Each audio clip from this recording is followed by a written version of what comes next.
22শে April পালিত হলো birthday. বিশ্বকে ভালো রাখতে, পরিষ্কার পরিচ্ছন্ন, বাসযোগ্য রাখতে এই দিনটি প্রতিবছর পালিত হলেও মানুষ তবু প্রকৃতিকে নষ্ট করতে ছাড়ে না।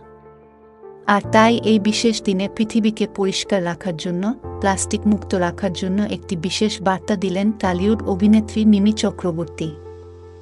হিন্দুস্তান টাইমস বাংলার প্রতিবেদন অনুযায়ী সম্প্রতি আর্থ ডে উপলক্ষে সামাজিক যোগাযোগ মাধ্যমে মিমি চক্রবর্তী তার একটি পুরনো ভিডিও পোস্ট করেছেন।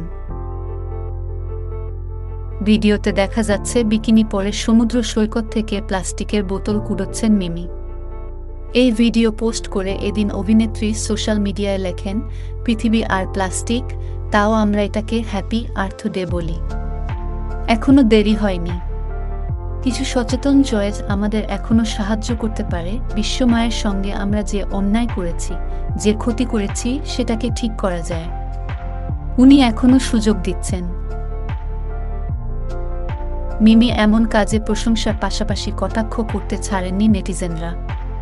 এক ব্যক্তি তাকে কটাক্ষ করে লেখেন, নিজে যেখানে ভোটে জিতেছিলেন সেখানে এগুলো করলে ভালো হতো।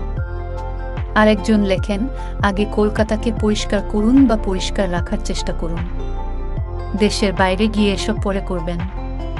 তৃতীয় ব্যক্তি লেখেন, আরে দিদি ফেলে দিচ্ছেন কেন, এটা বিক্রি করে 10 টাকার চাল মুড়ি খাওয়া যাবে, তা না হলে চপও খেতে পারেন। ওয়েস্ট বেঙ্গলে আবার চপের খুব নাম ডাক। চতুর্থ ব্যক্তি লেখেন, এত শো অফ করেন কেন? তবে মিমি যে প্রকৃতিপ্রেমী তার প্রমাণের আগেও পাওয়া গেছে। আগামীতে মিমিকে দেখা যাবে প্রেমেন্দু বিকাশ চাকির আলাপ ছবিতে।